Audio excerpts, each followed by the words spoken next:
This channel does not promote any violent, harmful, or illegal activities. All content provided by this channel is meant for an educational purpose only. এভারেস্টের শীর্ষে পশ্চিমবঙ্গের পূর্ব মেদিনীপুর জেলার তমলুকের লক্ষ্মীকান্ত বাড়িতে শুভেচ্ছা জানাতে পুলিশ আধিকারিকরা।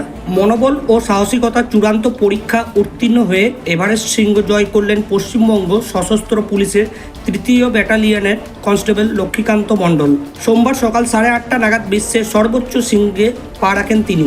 এই অভিযানে তার সঙ্গে ছিলেন নেপালের দৃষ্টি প্রতিবন্ধী পর্বতারোহী ছোনজিন আংমো, ভারতীয় পর্বতারোহী গীতা সামতা, তেনজিং শেরপা ওরফে গেলবা ও লাকপা শেরপা। পুরো অভিযানের পরিকল্পনা ও রূপরেখা তৈরি করেছিল পিওনির অ্যাডভেঞ্চার নামক সংস্থা। লক্ষ্মীকান্ত তার এভারেস্ট অভিযান শুরু করেন এপ্রিলের 2য় সপ্তাহে। বর্তমানে তিনি কলকাতা পুলিশের নগরপাল মনোজ ভার্মার দেহরক্ষী পদে কর্মরত।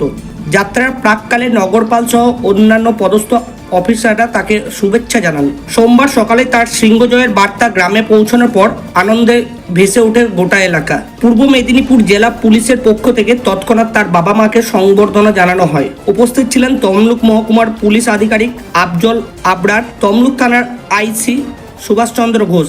লক্ষ্মীকান্তের পরিবারের সদস্যদের ফুল মিষ্টি দিয়ে শুভেচ্ছা জানান তারা।